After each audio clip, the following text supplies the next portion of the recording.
Je souhaiterais aujourd'hui partager avec vous un message intitulé « Va vers le pays que je te montrerai ». Le passage biblique d'aujourd'hui est tiré de Genèse 12, 1 à 3. Lisons-les ensemble.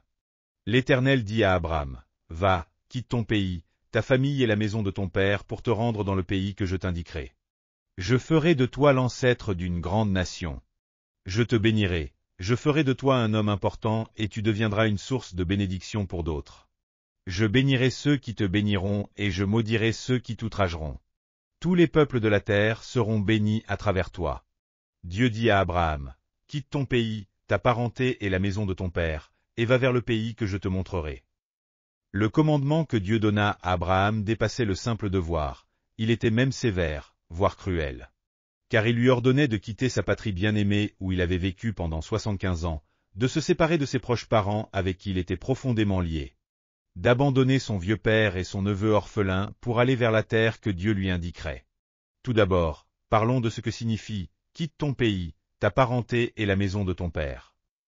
Pourquoi Dieu a-t-il donné un ordre aussi sévère? La raison est que lorsque nous nous attachons aux choses de ce monde et que nous leur accordons trop d'amour, cela devient un obstacle sur le chemin de suivre Dieu. Mes chers, si nous avons été appelés à sortir de ce monde, ce n'est pas pour utiliser Dieu à notre avantage, mais pour faire de son service le but de notre vie. C'est pourquoi nous ne devons jamais considérer Dieu comme un moyen ou une méthode pour atteindre nos propres objectifs. Nous devons accueillir Dieu le Père sans réserve, entrer dans le royaume de Dieu, et ensuite, Dieu doit devenir notre terre, notre parenté et la maison de notre Père. Si ce n'est pas le cas, notre terre ne doit jamais se dresser comme une barrière entre Dieu et nous. Notre parenté ne doit jamais nous éloigner de Dieu, et la maison de notre Père ne doit jamais nous séparer de Dieu. Nous devons vivre avec une foi pure et, quoi qu'il arrive, centrer notre vie sur Dieu. C'est pour cette raison que Dieu a appelé Abraham, et lorsqu'il voulait accomplir de grandes choses à travers lui, il lui a dit de quitter sa terre, sa parenté et la maison de son père. Si Abraham restait attaché à sa terre, à sa parenté et à la maison de son père, il y avait un danger qu'il compromette ses valeurs, qu'il devienne corrompu et qu'il n'accomplisse pas la volonté de Dieu. C'est pourquoi Dieu lui a ordonné de partir et de vivre entièrement centré sur Dieu. Mes chers, pour que Dieu accomplisse de grandes choses à travers nous, il doit devenir notre terre, notre parenté et la maison de notre Père. Nous devons vivre entièrement centrés sur Dieu. Si nous vivons ainsi, Dieu prépare pour nous une nouvelle vie. La vie que Dieu a préparée pour nous est un lieu qu'il nous réserve, où il nous guide à chaque instant par le Saint-Esprit. C'est pourquoi, lorsque Dieu vous dit de quitter votre pays, votre parenté et la maison de votre Père, n'ayez ni crainte ni inquiétude. Dieu a tout préparé pour vous. Il n'y a rien que Dieu n'ait déjà préparé. Dieu a tout prévu, le ciel, la terre, et tout ce qu'ils contiennent, les montagnes, les arbres et la nature. Nous n'avons rien contribué, et pourtant, Dieu a créé le ciel, la terre, le monde et tout ce qu'il renferme, et il nous les a donnés. Ainsi, notre Dieu est un Dieu prévoyant. Cela s'applique également à notre salut. Dieu a envoyé Jésus, et Jésus, en mourant sur la croix et en ressuscitant, a détruit le péché et la mort, et a tout préparé pour nous en rapport avec le royaume des cieux. Ensuite, il nous appelle et nous dit simplement, « Croyez seulement ». Nous ne pouvons rien faire pour aider Dieu à nous sauver, car il a déjà tout accompli seul. De plus, ceux qui croient en Jésus et viennent devant Dieu trouvent que Dieu a préparé leur vie entière. Lorsque Dieu a dit « Va vers le pays que je te montrerai », cela signifie qu'il a déjà préparé le lieu où nous devons aller. Il a prévu notre travail, notre environnement et tous les aspects de notre vie. Ainsi, le Seigneur a dit « Ne vous inquiétez donc point, et ne dites pas « Que mangerons-nous ? Que boirons-nous ? De quoi serons-nous vêtus ?» Car toutes ces choses, ce sont les païens qui les recherchent. Votre Père céleste sait que vous en avez besoin. Matthieu 6, 31 à 32. Par conséquent, ceux qui croient en Jésus n'ont pas à préparer leur propre vie. Dieu prépare tout pour vous. Dieu vous donne la sagesse, la connaissance, l'intelligence et le discernement, et il vous conduit à vivre la vie qu'il a prévue pour vous. Soit à travers les circonstances, soit à travers les personnes. C'est pourquoi, mes chers, n'ayez aucune inquiétude ni aucun doute dans vos cœurs. Dieu n'est pas un Dieu incapable. Il est tout-puissant, omniscient et omniprésent. Par sa puissance infinie, il a tout préparé pour vous et pour moi, afin que nous puissions marcher sur cette terre comme des étrangers et des voyageurs. Ainsi, tant que nous vivons sur cette terre, nous n'avons pas besoin de nous inquiéter de ce que nous mangerons, ce que nous boirons ou ce que nous porterons. Si nous faisons entièrement de Dieu notre terre, notre parenté et la maison de notre Père, et que nous vivons, croyons et obéissons en centrant notre vie sur lui, Dieu nous guidera vers le lieu qu'il a préparé pour nous. Deuxièmement, parlons de pourquoi les épreuves viennent dans nos vies. Cependant, les gens hésitent souvent à abandonner courageusement leur vie mondaine pour croire et obéir à Dieu. Regardez le peuple d'Israël. Ils ont vécu pendant 430 ans dans le pays de Goshen en Égypte. Ce lieu était leur terre, leur parenté et la maison de leur père. Mais un jour, un nouveau roi monta sur le trône en Égypte, et des épreuves commencèrent à les frapper. Chaque jour, ils devaient se rendre au travail pour fabriquer des briques, travaillant au point de se courber sous la fatigue. Ils ne recevaient même plus de paille pour fabriquer les briques, rendant leur vie extrêmement éprouvante. Pourquoi de telles épreuves sont-elles survenues? C'est parce que Dieu permit ces épreuves pour les détacher de leur vie mondaine. L'homme a une tendance naturelle à rester là où il se sent à l'aise. Lorsqu'il est à l'aise dans son corps et son esprit, il ne part jamais. C'est pourquoi Dieu envoya Moïse pour leur dire « Quittez maintenant ce monde pécheur qu'est l'Égypte ». Ainsi, Dieu força le peuple d'Israël à quitter l'Égypte. Mes chers, ceux qui croient en Jésus doivent absolument quitter l'Égypte. Ils doivent abandonner leur vie mondaine pour pouvoir aller vers la terre que Dieu a préparée pour eux. Le peuple d'Israël a quitté l'Égypte et a suivi la colonne de feu et la colonne de nuée que Dieu avait préparée pour les guider vers la terre de Canaan. Mais, le peuple d'Israël a-t-il obéi? Non, ils ne l'ont pas fait. Dès qu'ils se retrouvaient dans une situation difficile, ils disaient « Retournons en Égypte, ce pays où nous étions établis autrefois. Rebroussons chemin et désobéissons à la volonté de Dieu. » Ils ne cessaient de se plaindre et de murmurer, trahissant Dieu à chaque occasion. En conséquence, Dieu les fit tous périr dans le désert et emmena leurs descendants vers la terre de Canaan. Mes chers, si nous avons décidé de croire en Jésus et de suivre Dieu sur cette terre, nous devons rester fermes jusqu'au bout, centrés sur Dieu. Nous devons croire, obéir et suivre Dieu jusqu'à la fin. Je connaissais bien un médecin qui était aussi mon ami. Je l'ai toujours considéré comme un ami proche et j'ai essayé de lui partager l'Évangile. Mais à chaque fois, il me disait « Pasteur, ne me parlez pas de religion. Je suis une personne avec un label KS. Je suis jeune, riche, compétent et j'ai un brillant avenir devant moi. Pourquoi aurais-je besoin de Dieu? Vous pouvez être un bon ami pour moi, mais si vous voulez évangéliser, faites-le auprès des malades, des rejetés de la société ou des personnes incapables qui ont besoin de réconfort spirituel. » Impressionné par son arrogance, j'ai cessé de tenter de l'évangéliser. Mais des années plus tard, il a insisté pour me rencontrer. Lors de cette rencontre, j'ai vu qu'il avait énormément changé. Cet homme si orgueilleux s'est assis humblement devant moi, la tête baissée, et m'a dit « Pasteur, j'ai un cancer. Il est incurable médicalement. Je ne veux pas mourir. Seul Dieu peut me sauver. Aidez-moi, je vous en supplie. » Mes chers, lorsqu'une personne est bien au chaud, rassasiée et que tout semble aller pour le mieux, elle fait confiance à sa jeunesse, à ses capacités et se persuade qu'elle est invincible. Mais face à des épreuves extrêmes et des tribulations, cet orgueil vole en éclats, l'idole qu'elle a faite d'elle-même est brisée en 1000 morceaux, et elle se prosterne devant Dieu. C'est pourquoi les épreuves sont nécessaires. Pour recevoir les bénédictions que Dieu veut nous accorder, nous devons détruire l'idole qu'est notre propre ego. Dieu ne peut pas bénir une personne qui s'idolâtre elle-même. Dans la Bible, il est écrit « Tu n'auras pas d'autre Dieu devant ma face ». Mais si une personne fait de soi-même son propre Dieu, Dieu ne peut pas lui accorder ses bénédictions. C'est pourquoi, à travers les épreuves, notre ego doit être brisé et nous devons nous humilier. Bien que nous traversions des souffrances en ce monde, ces épreuves nous amènent à croire en Jésus, et grâce à cela, lorsque tout ce qui est de ce monde aura disparu, Dieu nous conduira dans son royaume, où il n'y aura ni larmes, ni chagrin, ni soupir, ni séparation, ni cri de douleur, ni maladie. Ainsi, nous, qui avons hérité de ce royaume céleste, vivons une vie d'une immense bénédiction et d'un bonheur indescriptible. Troisièmement, avancez en vous appuyant sur la parole de Dieu. Lorsque nous quittons notre terre, notre parenté et la maison de notre Père pour aller vers le pays que Dieu nous montre. Nous devons avancer en nous appuyant sur la parole de Dieu. Suivre les instructions de Dieu n'est pas facile. Avec notre expérience du monde, notre savoir, notre raison ou une pensée humaniste, il est impossible de suivre Dieu. Pour marcher avec Dieu, nous devons nous attacher à sa parole.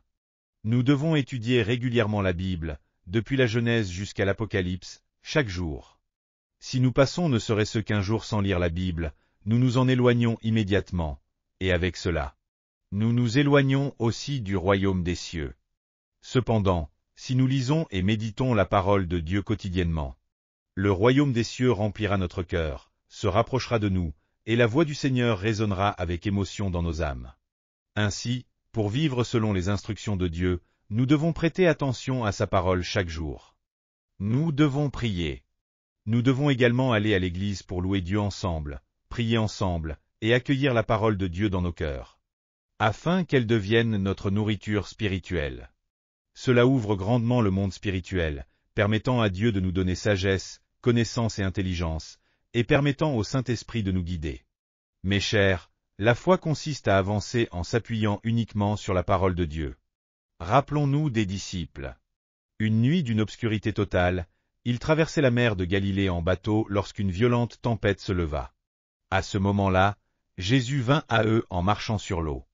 Pierre, le voyant, dit, « Seigneur, si c'est bien toi, ordonne-moi de venir à toi sur l'eau. » Jésus répondit, « Viens. » Dans cette nuit noire, sur une mer agitée par la tempête, Pierre s'est fié uniquement à la parole du Seigneur.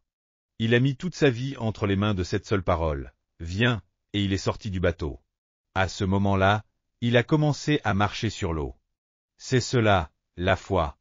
Même si aucun signe n'est visible, même si aucun son n'est audible, même si rien ne peut être saisi par les mains. La foi consiste à se tenir fermement sur la parole de Dieu et à jeter sa vie entière entre ses mains.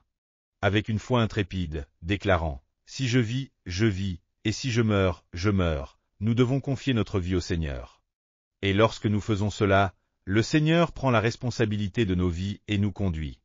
Dans ma vie pastorale, j'ai constaté que les plus grandes œuvres se sont réalisées. Lorsque je me suis appuyé sur la parole de Dieu et que j'ai avancé avec audace et courage. Lorsque nous avons décidé de construire l'église Yoado Full Gospel. Je suis allé à la mairie de Séoul avec seulement 1 million de wons en poche pour signer le contrat du terrain et commencer la construction de cette église. À l'époque, j'étais jeune, audacieux, et j'avais une foi intrépide, déclarant, « Si je vis, et si je meurs, Si à ce moment-là, je n'avais pas eu ce courage et que j'avais adopté une attitude timide et passive, nous ne serions pas sortis de COD pour aller à Yeouido, et notre église n'aurait jamais pu devenir une église de renommée mondiale. C'est parce que je me suis appuyé sur la parole du Seigneur avec audace que le Seigneur accomplit des miracles. Cela a été le cas aussi lorsque je priais pour les malades. Chaque fois que j'avais une foi audacieuse et que je priais avec force et confiance pour les malades, de nombreux miracles se produisaient. Mais lorsque j'avais peur et que je priais de manière timide et passive, l'œuvre de Dieu ne se manifestait pas. Dans ma vie, à chaque fois que je connaissais la parole et la volonté de Dieu, j'avançais avec courage, prêt à vivre ou à mourir, et c'est dans ces moments-là que les plus grandes œuvres de Dieu se sont accomplies. Ainsi, pour que Dieu réalise de grandes choses à travers vous, vous devez vous appuyer sur la parole et avancer avec audace. De plus, nous devons nous attendre à l'aide et aux miracles de Dieu. Mes chers, le chemin de la foi est un chemin d'aventure. Lorsque nous nous rendons vers la terre que Dieu nous montre, il y aura de nombreuses difficultés en chemin. Mais, puisque Dieu est avec nous, il nous soutiendra et nous aidera. C'est pourquoi, même face aux épreuves, ne soyez pas découragés. Priez, et attendez-vous au miracle de Dieu. La foi consiste toujours à s'attendre à un miracle. Ceux qui s'appuient sur une logique rationnelle ou des calculs mathématiques ne se lancent jamais dans des aventures de foi. Et ne peuvent pas non plus expérimenter de miracles. Regardez Philippe et André. Lorsque Jésus leur a dit de nourrir une foule de plus de 5000 hommes, sans compter les femmes et les enfants, Philippe répondit qu'il était impossible de les nourrir, car le soleil se couchait, il n'y avait pas de lieu pour acheter du pain, et il n'avait pas d'argent. Philippe cherchait à résoudre ce problème par des calculs logiques et les capacités humaines. Cependant, ceux qui croient en Jésus et s'approchent de Dieu cherchent à résoudre leurs problèmes par la puissance de Dieu. Ils prient avec foi et s'attendent à un miracle de Dieu. André, quant à lui, apporta 5 pains d'orge et 2 poissons. Que pouvaient représenter ces quelques aliments pour une foule de plusieurs milliers de personnes? Pourtant, André apporta les 5 pains et les 2 poissons à Jésus, attendant un miracle. Quand André remit les 5 pains et les 2 poissons entre les mains de Jésus, ce dernier éhuvra et accomplit un miracle. Toute cette grande foule mangea à satiété, et il resta même 12 paniers pleins. Ainsi, la foi chrétienne est une foi d'aventure. Lorsque nous faisons face à un problème, nous prions et cherchons des solutions en nous attendant à un miracle. Ne nous appuyant pas sur les moyens, les méthodes ou les capacités humaines, même face au désespoir, nous ne désespérons pas. Nous croyons qu'en priant au nom de Jésus, le miracle de Dieu se manifestera et résoudra nos problèmes. Ainsi, la vie de celui qui suit Dieu est une vie dans laquelle les problèmes sont résolus par les miracles de Dieu.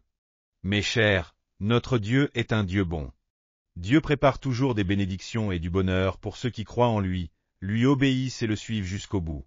Dans Romains 8h32, il est dit: Lui qui n'a point épargné son propre Fils, mais qui l'a livré pour nous tous, comment ne nous donnera-t-il pas aussi toutes choses avec lui? Parce que Dieu est un Dieu bon, tout ce qu'il fait est finalement bon. Le jardin d'Éden était un lieu merveilleux, et le nouveau ciel et la nouvelle terre seront également des lieux parfaits. Dieu nous conduit vers des lieux bons sur cette terre. Lorsque Dieu a dit à Abraham d'aller vers le pays qu'il lui montrerait, qu'a-t-il ajouté? Dans Genèse 12:2, Dieu dit: Je ferai de toi une grande nation, je te bénirai, je rendrai ton nom grand, et tu seras une source de bénédiction. Ce que Dieu avait préparé pour Abraham n'était pas un malheur, mais une bénédiction. Ce n'était pas une malédiction, mais un bonheur. Ce n'était pas un échec, mais un succès. Ainsi, si nous suivons Dieu, il prépare pour vous et pour moi une vie où tout prospère, où notre âme est en paix et où nous jouissons de la santé. Mes chers, Dieu est la source et l'origine de notre vie. Si nous ne regardons qu'à lui et avançons, Dieu prépare notre avenir. Alors, n'ayez pas peur et ne soyez pas effrayés, car le Dieu qui vous a appelé a déjà préparé votre lendemain. Il prend votre main et la mienne pour nous conduire vers une terre où coule le lait et le miel. C'est pourquoi, quittez sans hésitation votre vie mondaine. Appuyez-vous sur la parole de Dieu et vivez une vie centrée sur lui. À partir de ce moment-là, Dieu vivra avec vous et prendra en charge votre vie. Mes chers, la terre que Dieu dirige est un lieu où l'âme prospère, où tout va bien et où règne la santé. Que chacun de vous ici aujourd'hui s'appuie sur la parole, avance avec foi et courage, et marche vers la terre que Dieu vous montrera. Je vous bénis au nom du Seigneur. Prions ensemble. Père céleste, par la grâce de la croix de notre Seigneur Jésus-Christ, que nos péchés soient pardonnés, que les maladies soient guéries, que les malédictions soient chassées, et que la mort recule. Seigneur, viens aujourd'hui dans le cœur de tous nos fidèles avec ta puissance de guérison. Que les maladies soient guéries, que la foi, l'espérance et l'amour remplissent nos vies, et que nos âmes prospèrent. Que tout aille bien dans tous les domaines, et que nous soyons en bonne santé. Nous prions au nom de Jésus-Christ. Amen. Alléluia. Avez-vous reçu beaucoup de grâce à travers la parole? Je vous bénis de tout mon cœur au nom du Seigneur pour que vous soyez de plus en plus armés de la parole de Dieu et remplis du Saint-Esprit, afin que vous meniez une vie victorieuse dans ce monde. Si vous avez aimé cette vidéo, n'oubliez pas de vous abonner à la chaîne, d'activer les notifications et d'appuyer sur le bouton j'aime. Cela nous aide beaucoup à préparer plus de vidéos remplies de grâce.